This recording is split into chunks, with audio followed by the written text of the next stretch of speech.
Mehul. One of the greatest values advisors bring to clients is the relationships we build with them.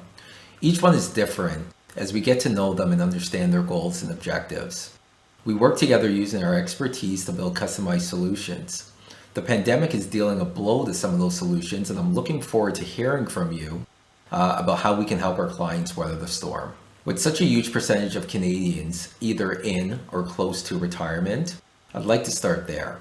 What did 2020 tell you about retirement planning for Canadians?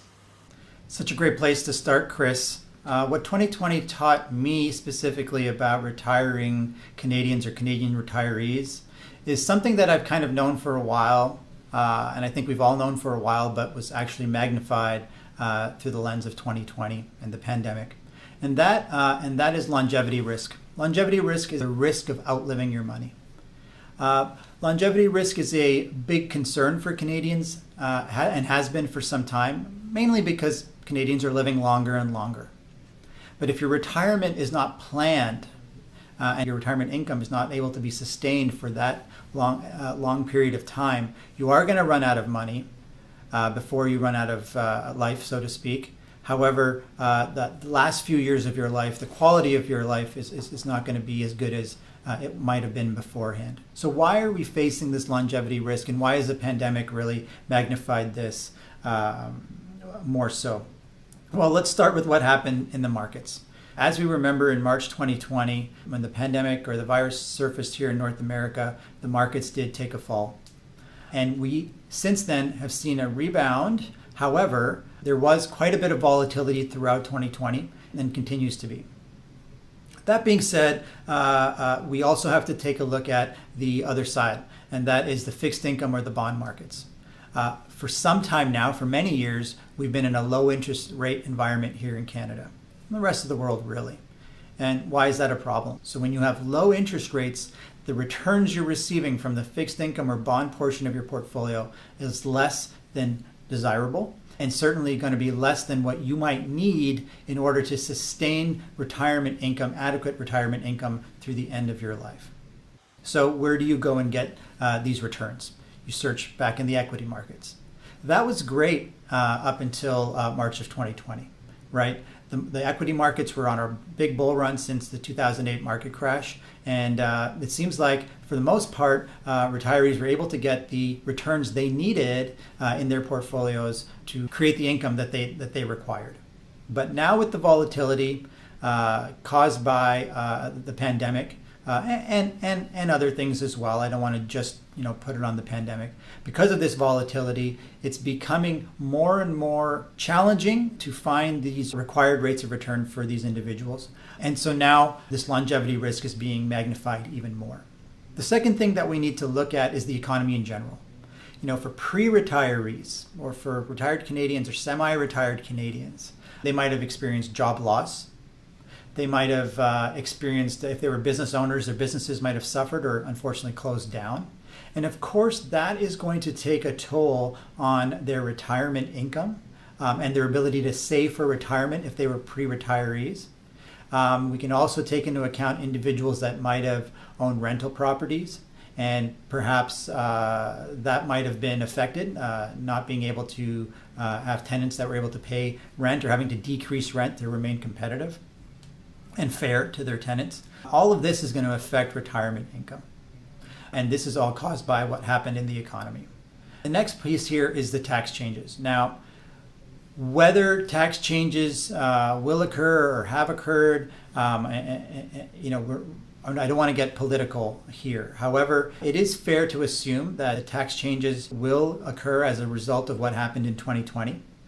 And of course, those tax increases are going to have an effect on retirement income, especially if those tax changes are broad and they affect things like GST or income tax and general income tax rates. Then of course that's going to affect retirees' income and again tie back into that longevity risk.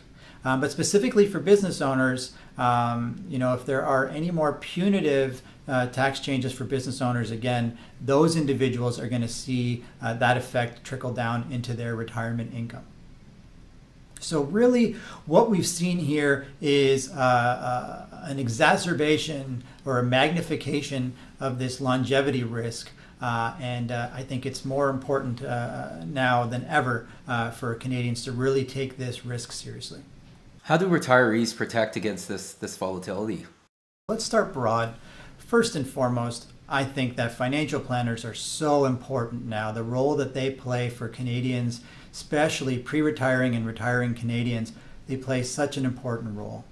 And the reason is because this is the time to get that financial plan done. If you are early in retirement, if you are just about to retire or planning for retirement, you need to have a very good relationship with your financial planner, and you need to have a good financial plan that's really creating that roadmap to guide you through these challenging times. This plan should be looking at diversification in your investments.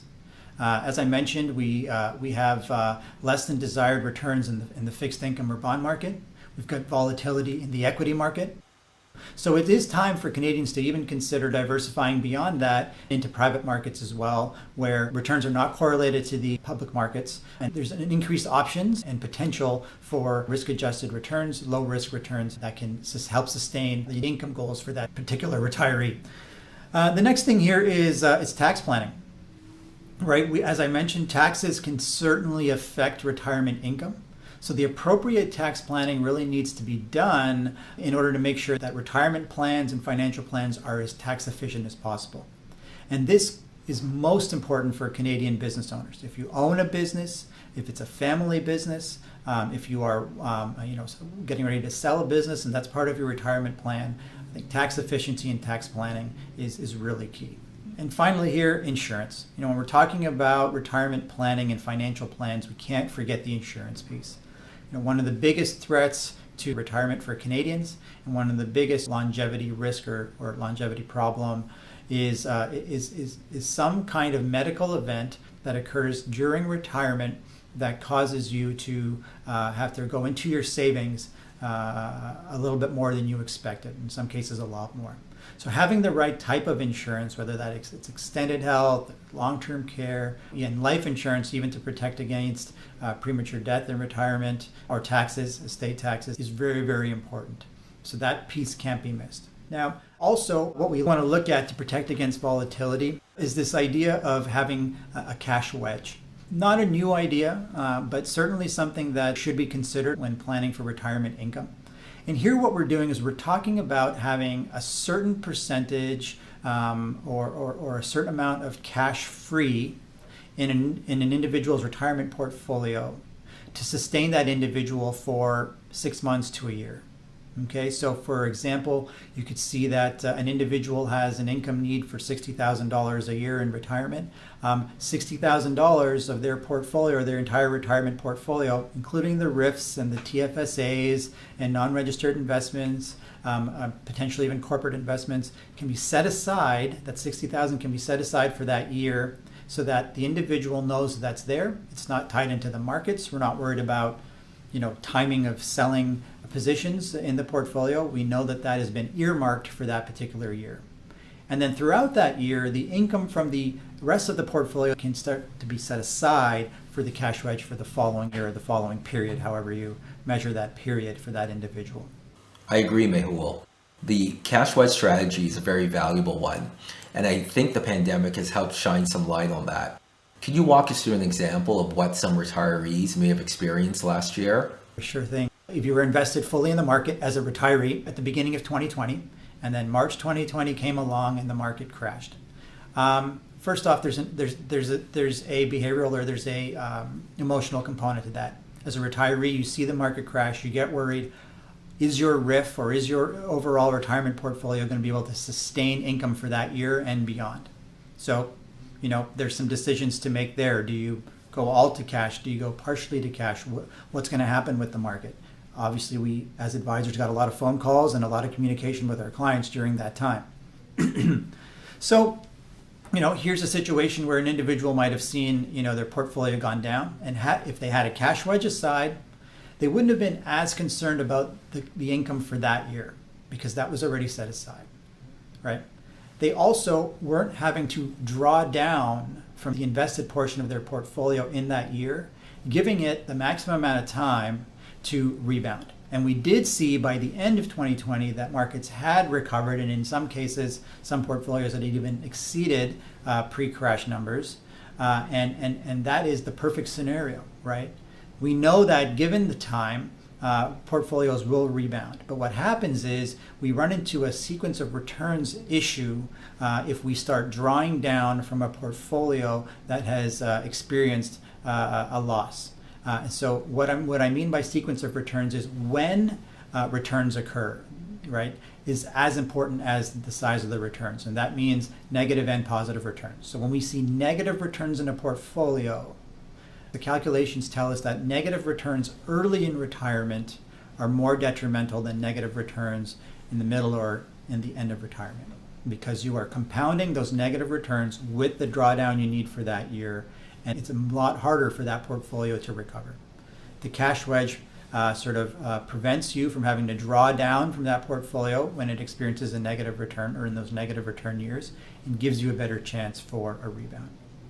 So overall, I think the take-home message here to protect against volatility is to plan, is to diversify, is to look at all aspects of the financial plan and implement various strategies where they're necessary, such as the cash wedge. Are you having conversations with your clients with respect to government benefits and their timing? For example, CPP and OAS? Absolutely. The CPP conversation has become a very important one to have. There have been some recent research done by an organization here in Canada that has really got advisors to look more closely at CPP strategies for retirees and the advice that we're giving as advisors. I would say that when I first got into the industry a while back in 2008, the overall sentiment was to encourage our clients to take CPP early if they could. The idea behind that is, you paid into CPP throughout your working years. You don't know how long you're going to live, and you definitely want to make sure you maximize the amount of CPP benefit you receive through retirement to get the value out of of the premiums or the contributions you've made. But now with Canadians living so long, and so much longer, I would say, that idea, that notion, that rule of thumb, so to speak, is kind of changing, and I think it might have actually changed. What I really want to focus on in this answer, Chris, is that there are no rules of thumb anymore. As advisors, our job is to advise our clients, obviously, it's to plan for our clients, and treating each situation uniquely, doing the work, doing the calculations, learning about the client's situation and scenario, and most importantly, learning about what they're feeling and what they're thinking, right? What works for one client might not work for another client, even if those two individuals are identical, because one individual might just have a different risk tolerance. They might have a different experience. They might be, losing sleep for different reasons at night. And if we're not able to, ask those tough questions, those courageous questions to get to the heart of what the client's feeling, we're never going to be able to advise them adequately or properly. So with respect to CPP, the research seems to show that because Canadians are living longer, it is in most cases more beneficial for Canadians to push out or hold off on taking CPP to the age of 65 or even 70 if possible. And the reason is because a retiree should be more concerned about steady income and enough income at the end of retirement or at the end of life versus at the beginning of retirement. So Canadians that have saved and prepared adequately for retirement should have pensions, employer pensions, RIFs, non-registered TFSAs, of course, which are a really powerful retirement tool.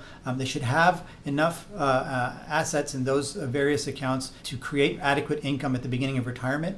But it's towards the end of retirement where we really want security, and CPP seems to be a very effective way to create that income security in the later years of retirement.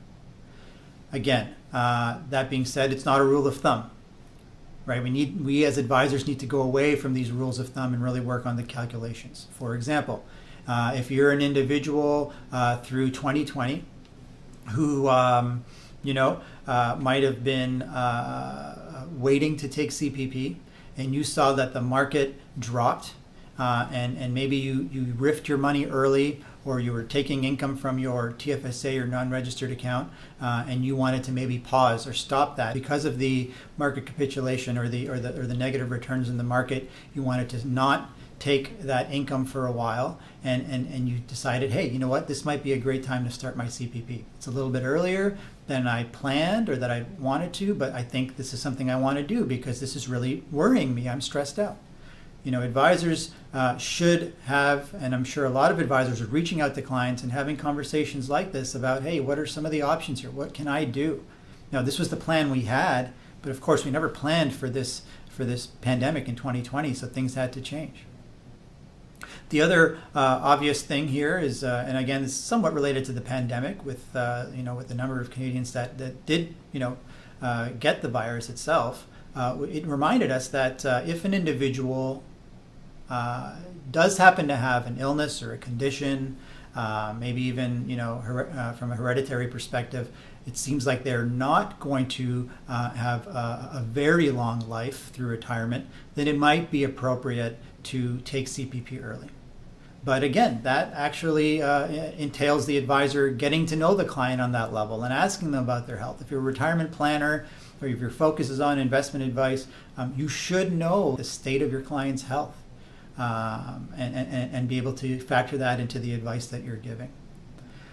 So really, in general here, when it comes to CPP and to a lesser extent even OAS, it's really about having that conversation with the client, getting all the information, getting a sense of what they're feeling, getting a sense of what their plan looks like already, and making those changes, making it tailor-made, staying away from those rules of thumb, because we're still, even after 2020, we're in unique and unprecedented times, and we really need to give every single one of our clients the attention and focus before advising them.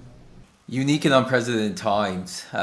Within that, we have heightened volatility. Is there any such thing as a safe haven anymore? We could go into things like Bitcoin and gold and cash, and there's so many sort of conversations around safe havens. People in Vancouver or Toronto might even think real estate's a safe haven or a sure thing. But I think what the pandemic has actually taught us is that there are no safe havens, that there's volatility everywhere, that there is uncertainty everywhere. And so what do we do as advisors? It becomes frustrating at times to be able to advise our clients to do the right thing. And I think we need to, in this case, when it comes to investment advising, go back to basics and really go back to diversification and look at what true diversification is in today's market. It might be a time for advisors to start looking at how to incorporate private investments, private equity, private real estate, private debt. These things have become a lot more popular, not just with individual Canadians, but we can even see how Canada Pension Plan itself has changed the way it has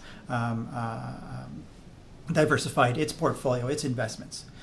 So I think diversification is a really, really important thing to look at. And I think advisors also have to understand and equip themselves with the knowledge to understand that alternative investments do not necessarily mean high-risk investments. Just because something is dubbed as or labeled as an alternative investment by the industry, it does not necessarily mean that it's very high risk. Everything needs to be investigated and looked at on its own merit and in the sort of situation of the client itself. And I think that's what the pandemic has really taught us about safe havens, so to speak.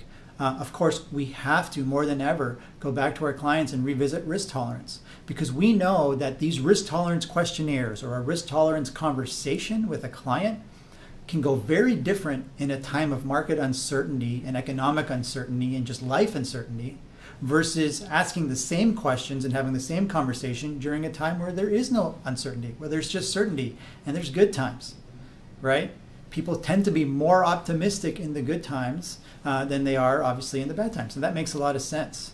So I think that revisiting clients' risk tolerance is a good thing to do, was a very important thing to do in 2020, right, during the pandemic, and then making those adjustments accordingly. That is what's going to create that feeling of safety for the client. not necessarily going towards a quote unquote safe haven, but if we were trying to implement or create that feeling of safety for the client, I think that's the way to go about doing it. Let's talk about insurance. What has the pandemic taught us about insurance? Well, what hasn't it taught us? I mean, the insurance world, I think, got a lot of attention as a result of the pandemic. I think that obviously anytime something happens to an individual, and in this case to an entire population, that sort of has them questioning their mortality and realizing that how important it is to be healthy and take care of yourself, and then the risks of what can happen, how unpredictable this world can be. I think it really illuminated and highlighted the importance of insurance, specifically life insurance and living benefits for Canadians, and what role it plays in the financial plan. And I think conversations I've had with advisors and had in 2020 really sort of showed advisors spending and paying a lot of attention to insurance, and rightfully so. Could you talk about insurance specifically for self-employed individuals? I do really think that insurance is something that is specifically or even more important for individuals who are self-employed, that don't have group benefits, that don't have employers looking after them, and need to sort of go at it themselves.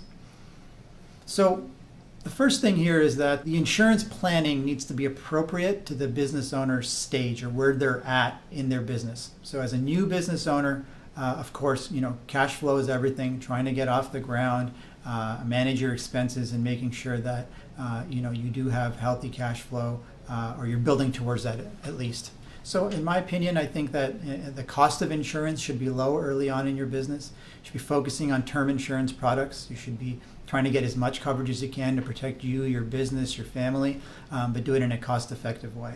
And I think term insurance is the perfect solution for that. As an advisor, when I come across corporate clients who have accumulated a large amount of wealth within their corporation, I think it's a good time to review their financial plan and consider some revisions. What sort of planning opportunities would you see for them? Maybe that means converting some of that temporary or term insurance into something permanent, especially the living benefits, the critical illness policies. Maybe that means increasing the disability insurance coverage, or exercising certain riders inside those policies. And then going forward, as the individual business really starts to grow and they start investing these retained earnings in different assets and under corporation, whether they're buying corporate real estate in corporate non-registered accounts, that's when it's time to start having that question around estate planning. And then the insurance needs to be utilized as a tool for that estate planning. So what we're talking about here is, permanent insurance, whether that's whole life or universal life, whether that's, permanent critical illness insurance. It's really looking at using insurance as a tool for estate planning. And that could end up being a business succession. That could end up being transferring corporately owned assets from one generation to the next. Or that could also be in reference to getting that business ready for sale and how insurance can play a role there. So I do think that with respect to the pandemic, insurance has sort of got on the radar for a lot of advisors and Canadians that might have not been thinking along those lines before with respect to their financial plan. I think it's a good thing. I think that needed to happen. And I think, this is a very appropriate and important time to make sure you are looking at the insurance plan for your clients and that they have a plan going forward. Speaking of estate planning, what's one mistake you commonly see? When it comes to estate planning, the big thing I see is this obsession or desire for Canadians to want to save on probate fees. Especially in some of the larger real estate cities like Montreal, Toronto, Vancouver, where there's been a big increase in the value of real estate. And individuals that own multiple pieces of real estate or land are very concerned about probate fees, and it is a concern, right? Here in BC, you're looking at 1.4% for the bulk of your estate here, probate fees for the bulk of your estate. That can obviously be a big number if you have a large estate and a lot of assets. But it can sometimes backfire. That sort of really focusing or over-focusing or being overly preoccupied with saving probate fees can backfire in certain ways. Time and time again, I come across accounts where adult children are named as beneficiaries on the client's assets. They typically do this to avoid probate, but this also comes with its own consequences. Yeah, I see that a lot too, Chris, especially with bank accounts. Joint ownership on bank accounts. I've come across that a lot, and that actually does create some potential issues and some pretty serious issues, as it's been demonstrated by the case law. So we've got a couple issues here. You're now exposing that particular asset to your adult child's potential creditors. Now that asset is on the table and up for grabs. So if that adult child goes through a divorce, that asset could form part of the family property for your child and their spouse. And again, that's probably not what you intended when you were hoping to just save on some probate.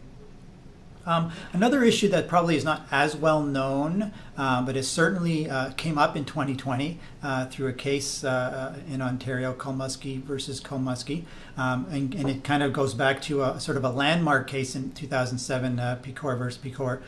Here is in Pecor versus Pecor. I'll start there. We had an adult child who was made a joint owner on a bank account, and then the parent passed away, and so the question was this the money in the account that child's? Was it a gift, so to speak? Was this just were they able to just resume that account and no probate fees and everything was fine? Well, it turns out that the courts ruled that the act of putting the adult child as a joint owner was not, in fact, a way of sort of gifting that money to the child. It actually created a resulting trust. And what that means is that the court saw it that the adult child was actually just holding that money, that asset, in trust for the parent.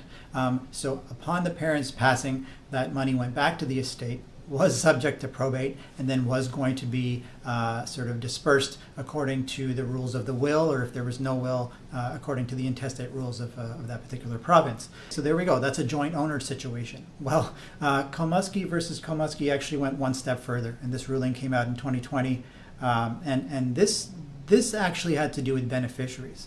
So it's one thing to make an adult child a joint owner, but it's pretty common to have a situation where you might make an adult child as a beneficiary, and in this case, a beneficiary on a RIF.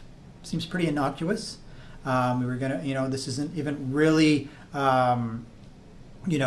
something that might create a red flag for an advisor. But the ruling here is that making the adult child the beneficiary of this RIF should also create a resulting trust. It's the same issue. Now that RIF went back to the estate, and now is subject to intestate rules or to or whatever was outlined in the will. Again, totally contrary to what that parent was trying to do by naming the child as a beneficiary.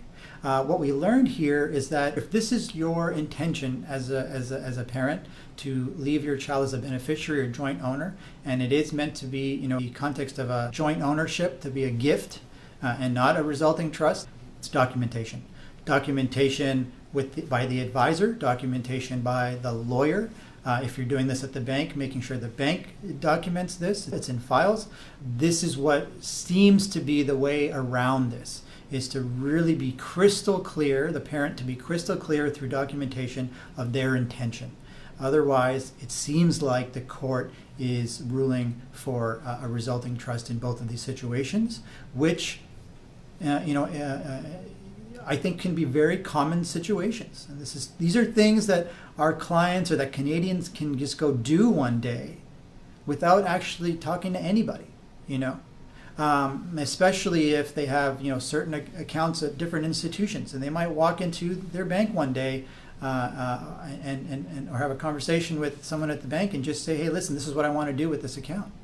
And if you are not aware of what's going on, and if this happens, then this could, and it's too late. They pass away. Then what their intention might have been would not be what actually happens. So I think the big thing here with estate planning is that it is tricky. Rules are changing all the time. Case law is changing all the time. There's new precedents being set.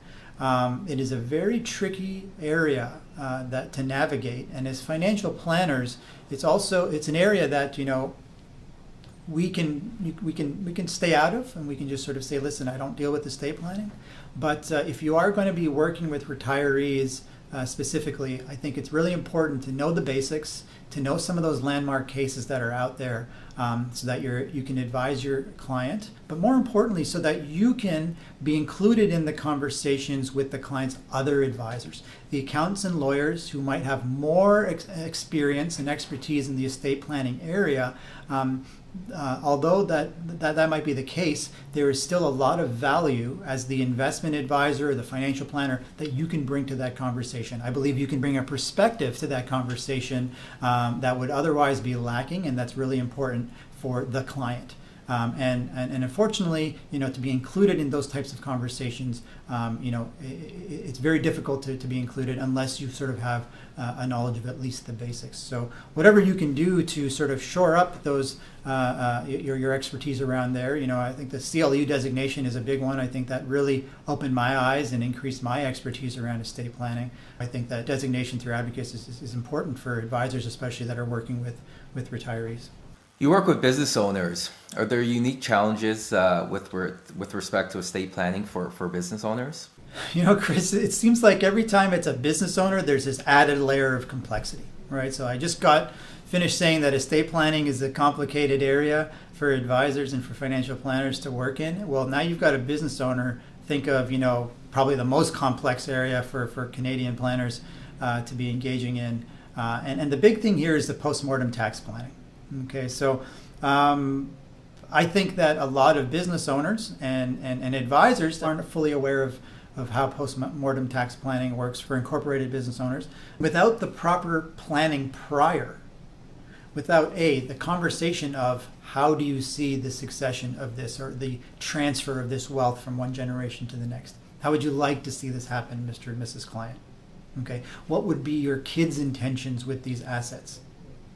Okay, what life insurance do you have in place? What other estate planning have you done? What does your will say? Right? If you have partners, what does your shareholder agreement say? All these conversations and questions need to be started well in advance in order to do the right post-mortem tax planning and financial planning. And again, this is another example of where the accountant, the financial planner, the lawyer, they all have to work together. And if there's a separate investment advisor, they need to be brought into the conversation, and they have to work together to really work around this problem, this conundrum, this issue of double, triple tax, so to speak, which has been spoken of quite a bit in the tax planning and financial planning community. I think that the pandemic, again, brought this to our attention. Right, you had individuals, older individuals who might have seen friends or relatives or themselves got the virus or just sort of had that conversation about what if something was to happen? Have we planned adequately? Is everything in order? So I think that for business owners especially, they really want to make sure that they are engaging in this estate planning sooner rather than later. I don't think it's ever too early to begin that conversation. If you're an insurance advisor, you know the value of permanent insurance in this specific conversation. So it's a great opportunity to go in there and educate not just your clients, but their other advisors. In my experience, I've seen that the best way to illustrate this is to show the comparison. This is what happens if the client does have permanent insurance in place, say a whole life policy, versus if they don't. This is the effect on their estate. And show that to the advisors and the clients and let them sort of decide, what's the right way to go. And I think it's a pretty easy decision to make, in my opinion, but of course there's other factors to consider as well. The big thing here, I think, with respect to estate planning and business owners specifically is really making sure you have a plan. As I said at the beginning of this, the value of financial planning and of financial planners in Canada has become so apparent through what we went through in 2020. Now is the time to reach out to clients. Now is the time to increase your knowledge and expertise in specific areas, and now is the time to engage in that complete planning for your clients, whether they be retirees, whether they be young families or business owners. Mehul, thank you for your explanation and your expertise. I've taken away the point that everyone's situation is unique and individual. They're also complex. And it takes a lot of obviously work with the client and the rest of their team to make sure that you're able to create a specific a solution for each client. Chris, I really believe that now more than ever, it's time for financial planners, financial advisors to really assert themselves as the quarterback in the financial lives of their clients, and really work to bring all of the other professionals, advising professionals that the client might work with, and create that team approach. Because at the end of the day, it's the client who wins from that. Mehul, I absolutely agree. It definitely is a team effort. Thanks again for your time. My pleasure.